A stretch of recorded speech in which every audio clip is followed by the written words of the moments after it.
ঢাকা-মাওয়া এক্সপ্রেসওয়েতে Dhaleshwari toll প্লাজায় দাঁড়িয়ে থাকা প্রাইভেট কারের পেছন থেকে ধাক্কা দিল বেপরোয়া বাস।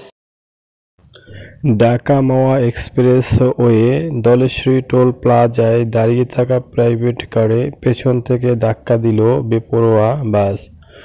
প্রাণ হারালো একই পরিবারের 4 জন সহ মোট 5 জন, আহত অন্তত 8 জন। ওই একই বাসের ধাক্কায় আরও একটি প্রাইভেট কার ও মোটরসাইকেলের 4 আরোহী আহত হয়েছেন এবং 1 জন মারা গেছেন। সিসিটিভি ফুটেজে দেখা যায় বেপারী পরিবহনের একটি বেপরোয়া বাস ধলেশ্বরী টোল প্লাজায় দাঁড়িয়ে থাকা একটি প্রাইভেট কারে ধাক্কা দেয়। এতে দুমড়ে মুচড়ে যায় প্রাইভেট কারটি। একই বাসের ধাক্কায় দুর্ঘটনার কবলে পড়ে আরও একটি মাইক্রোবাস ও মোটরসাইকেল। এতে একজন শিশু মারা যায় ও 4 জন আহত হয়। প্রত্যক্ষদর্শীর মুখে শুনব কিভাবে হলো এই দুর্ঘটনা। আসুন শুনে নেই।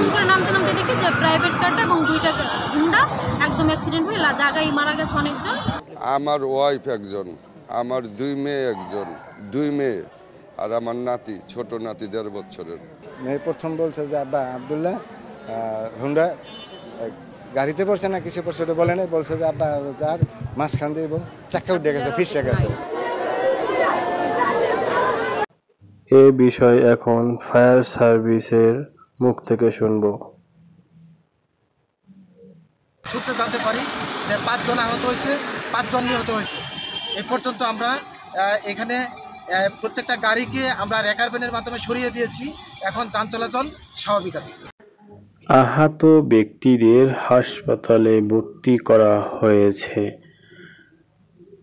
পুলিশ ঘাতক বাসটিকে জব্দ করলেও পালিয়ে গেছে বাসের চালক। তাকে ধরতে পারেনি পুলিশ। তবে পুলিশ বলছে চালককে আটকের চেষ্টা করছেন তারা।